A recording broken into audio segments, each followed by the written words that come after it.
یہ کتاب ہے وسائل الشیعہ الى تحصیل مسائل الشریعہ لشیخنا الحر العاملی، جلد نمبر 8۔ یہاں پہ آپ کو لے کے چلتے ہیں صفحہ نمبر 45 میں۔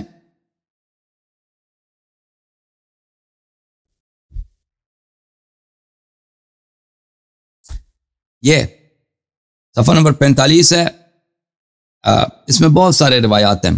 باب عدم جواز الجماعة في الصلاة النوافل في شهر رمضان وفي غيره ما عدا مستثنی، رمضان میں یا غیر رمضان میں نوافل کو جماعت کے ساتھ نہیں پڑھ سکتے مگر وہ چیزیں جو مستثنیٰ ہیں، مثلا صلاۃ استسقاء۔ صلاۃ استسقاء مسنون ہے، واجب نہیں ہے، لیکن اس کو جماعت کے ساتھ پڑھ سکتے ہیں۔ اس کے علاوہ باقی نمازوں کو، مستحب نمازوں کو آپ جماعت کے ساتھ نہیں پڑھ سکتے۔ اس میں بہت سارے روایات ہیں، ملاحظہ فرمائیے۔ اس میں حدیث نمبر 1 ملاحظہ کریں۔ حضرت امام جعفر صادق علیہ السلام اور امام محمد باقر علیہ السلام دونوں سے میں نے پوچھا، محمد ابن مسلم اور فضیل دونوں کہتے ہیں کہ ہم نے دونوں امام سے پوچھا اس شہر رمضان میں نافلہ باللیل فی جماعہ، کہ ہم نماز نافلہ کو جماعت کے ساتھ پڑھیں رات کو، اس کا کیا حکم ہے؟ فقال، ان دونوں نے فرمایا سلام اللہ علیہما، ان رسول اللہ صلی اللہ علیہ وآلہ کان اذا صلی العشاء الآخرہ انصرف الی منزلی، رسول پاک صلی اللہ علیہ وسلم کا دستور یہ تھا کہ نماز عشاء پڑھ کر وہ اپنے گھر چلے جاتے تھے۔ ثم یخرج من آخر اللیل الی المسجد فیقوم فیصلی، پھر رات کے آخری حصے میں واپس مسجد آتے تھے، کچھ دیر آرام کر کے دوبارہ تشریف لاتے تھے اور نماز پڑھتے تھے۔ فخرج فی اول لیلۃ من شہر رمضان لیصلی کما کان یصلی، رمضان کے پہلی رات کو وہ ایک دفعہ آئے کہ اسی طرح اپنی نماز نوافل پڑھیں مسجد میں۔ فاصطف الناس خلفہ، لوگ ان کے پیچھے لگ گئے نماز جماعت میں، لوگوں نے صف بنا دیا۔ فہرب منہم الی بیتہ وترکہم، رسول اللہ صلی اللہ علیہ وآلہ وسلم نے وہ نماز ہی چھوڑ دی اور اپنے گھر چلے گئے، وہاں سے ان لوگوں سے انہوں نے دوری اختیار کی، واپس اپنے گھر چلے گئے۔ اچھا، ففعلوا، ان کو ترک کیا، ان کو چھوڑ دیا لوگوں کو اپنی حالت پر۔ ففعلوا ذلك 3 لیال، اور 3 دفعہ انہوں نے ایک انجام دیا، لوگوں نے 3 راتیں انہوں نے، لوگوں نے ان کا طریقہ کار یہی تھا۔ پیغمبر صلی اللہ علیہ وسلم معمول کے مطابق آتے تھے نماز پڑھنے کے لیے، لوگ صف بناتے تھے، تو پیغمبر صلی اللہ علیہ وسلم وہاں سے بھاگ کر واپس اپنے گھر چلے جاتے تھے۔ جب یہ بار بار تکرار ہوا ہے، فقام فی اليوم الثالث علی منبرہ، تیسری رات کو وہ اپنے منبر پہ گئے، انہوں نے خطبہ دیا، حمد الہی اور ثنا کیا، ایھا الناس ان الصلاۃ باللیل فی شہر رمضان من النافلہ فی جماعۃ بدعہ، رسول اللہ صلی اللہ علیہ وسلم نے واضح الفاظ میں کہہ دیا، خطبہ دیا، فرمایا کہ ماہ رمضان میں رات کو نافلہ کو جماعت کے ساتھ پڑھنا یہ بدعت ہے۔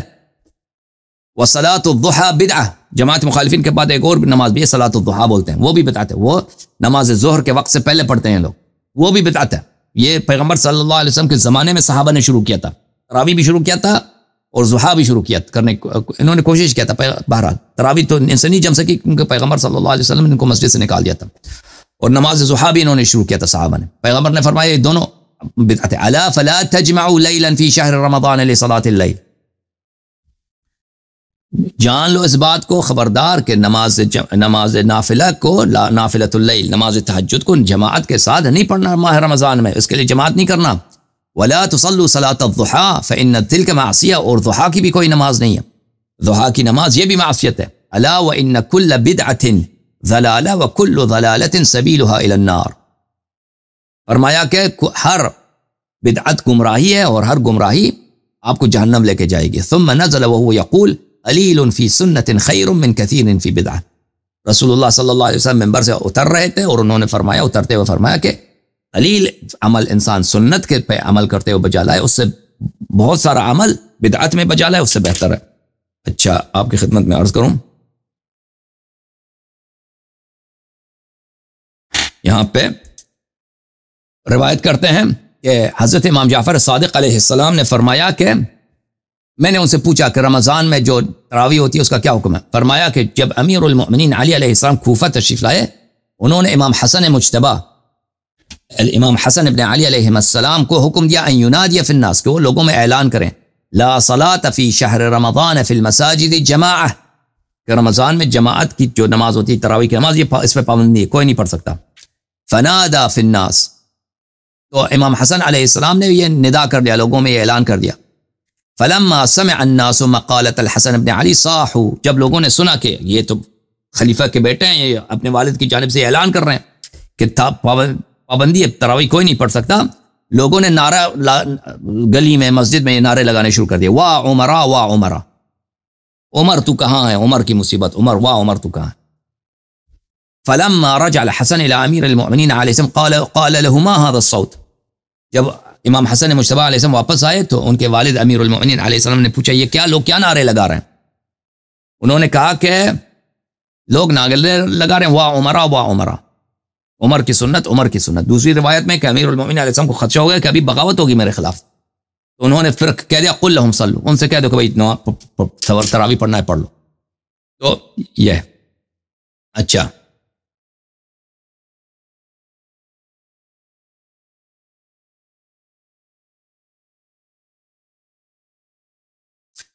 پھر ملاحظہ فرمائیے، حضرت امام جعفر صادق علیہ السلام نے فرمایا کہ رسول اللہ صلی اللہ علیہ وآلہ وسلم یزید فی صلاتی فی شہر رمضان اذا صلی العتمہ صلی بعدها، رسول پاک صلی اللہ علیہ وسلم ماہ رمضان میں بہت زیادہ نماز پڑھتے تھے، یعنی دوسرے مہینوں کے مقابلے میں اس مہینے میں زیادہ نماز پڑھتے تھے. جب وہ عشاء پڑھتے تھے تو اس کے بعد نوافل میں لگ جاتے تھے. فیقوم الناس خلفہ فیدخل ویدعهم، پھر لوگ کیا کرتے تھے، صحابہ ان کے پیچھے جماعت میں لگ جاتے تھے نوافل میں. تو رسول خدا صلی اللہ علیہ وسلم جب یہ حالت دیکھتے تھے اپنا نماز چھوڑ جاتے تھے اور اپنے گھر تشریف لے جاتے. ان کو جماعت کو ایسی ترک، یعنی جماعت باطل ہو جاتی تھی جب امام ہی چلا جاتا ہے. پھر واپس آتے تھے، پھر وہ لوگ جب واپس آتے تھے دوبارہ نماز پڑھنے کے لیے دوبارہ لوگ لگ جاتے تھے.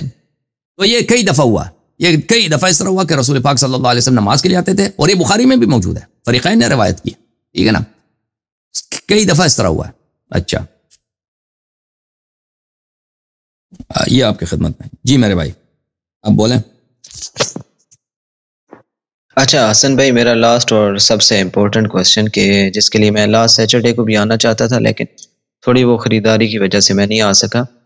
حسن بھائی اب ایشو یہ ہے کہ ظاہر سی بات ہے کہ میرے لیے یہ پاسبل نہیں ہے کہ میں جو اہل بیت کی فقہ کے مطابق جو روزے کی ٹائمنگ ہے اس کو فالو کر سکوں اپنے گھر کے اندر. تو اس صورت میں مجھے یہ بتائیں کہ اہل سنت والی جو ٹائمنگ ہے اس کے ساتھ اگر میں روزہ رکھوں اور افطار کروں تو اس کے اندر مطلب روزہ تو باطل نہیں ہو جائے گا میرا؟ نہیں، اگر آپ تقیہ کی وجہ سے کر رہے ہیں تو باطل نہیں ہے. اہل بیت علیہ السلام کا حدیث ہے تقیہ کی وجہ سے، ہاں تقیہ کی وجہ سے باطل نہیں ہوتی، چونکہ ظاہر ہے گھر کے اندر رہتے ہوئے میرے لیے پاسبل نہیں. بالکل بالکل بالکل. وہ انہی کے فقہ کے مطابق پڑھیں آپ. جب سورج غروب ہوتی ہے تو اسی وقت آپ افطار کریں. اہل بیت علیہ السلام کے احادیث ہیں اس پر. Okay, thank you. اللہ آپ کو عزت. چلیں، بہت شکریہ حسن بھائی. اللہ آپ کو عزت.